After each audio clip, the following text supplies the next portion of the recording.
retour avec le thème mythe ou réalité. On continue dans le domaine de la sexualité. Sylviane, tu es prête à nous démythifier tout ça? Oui. Alors, on commence avec le premier. Ouais. Hein? Alors, les hommes et les femmes atteignent leur potentiel sexuel au même âge. En fait, ça dépend de quel potentiel sexuel on parle. Chez l'homme, il y a tout l'aspect qui est beaucoup plus au niveau des hormones, qui est clairement à son plus élevé à 18 ans, ce qui n'en fait pas nécessairement des bons amants, parce qu'ils sont plus autour de 18.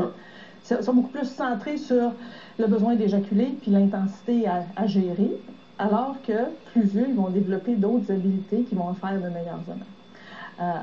Alors que chez la femme, c'est un processus d'apprentissage qui est un petit peu plus long. Les points de repère ne sont pas les mêmes, sont plus cachés. Chez l'homme, il apprend rapidement que action-réaction, c'est évident. Chez la femme, c'est un petit peu plus long. Donc, on va plus retrouver ce potentiel-là plus développé dans la trentaine chez les femmes. Les hommes vont souvent se retrouver vers cet âge-là beaucoup plus dans une sexualité plus large que centrée sur leur pénis. Les hommes plus âgés, est-ce que c'est vrai que la principale crainte, en fait, ou le principal problème qui les préoccupe, c'est la dysfonction érectile ou, en fait, l'impuissance?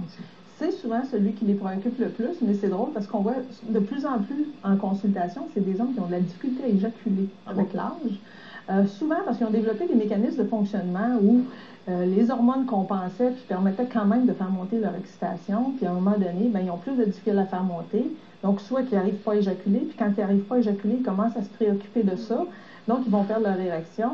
Des fois, la raison première pour laquelle ils vont consulter, c'est la dysfonction érectile ou le trouble érectile. Mais le fond, c'est qu'ils ont de la difficulté à faire construire leur excitation. Oui, c'est la poule et l'œuf, là, ça se tient ces deux choses-là ensemble. Clairement, à partir du moment où on se préoccupe de quelque chose chez l'homme, ça a un impact sur l'érection. Ça, on n'en sort pas. Troisième mythe, les femmes ont uniquement des orgasmes vaginaux. Donc, ça, c'est un mythe encore qui tient fort, fort, fort. Beaucoup d'hommes travaillent très fort à amener leur partenaire à avoir un orgasme dans la pénétration.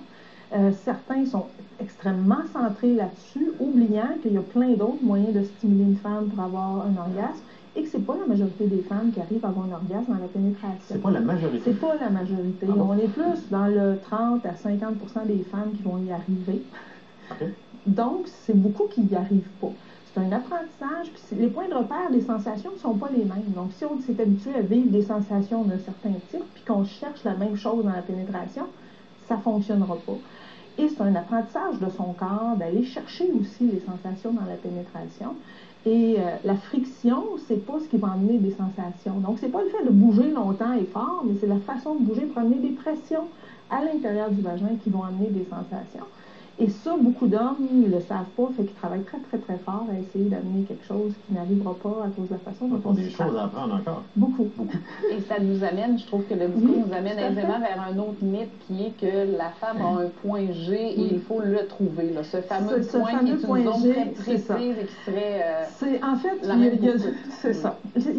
Ça, c'est un mythe et ça n'est pas un. Il n'y a pas encore de preuve de ce que c'est le point G. Est-ce que ça existe vraiment? Il y a eu tout récemment.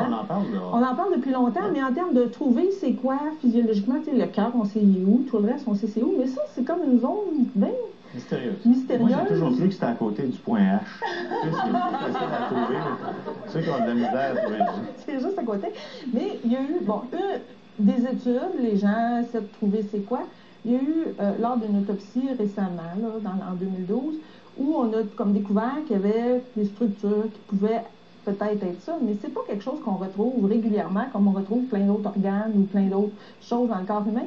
Fait qu'on sait qu'il y a une zone qui est souvent plus excitable, mais qui rentre dans la même zone, dans la même, ce dont je parlais tantôt, qui est souvent associée à des pressions particulières, puis ça va dans certaines positions, c'est plus facile d'aller chercher ces sensations-là.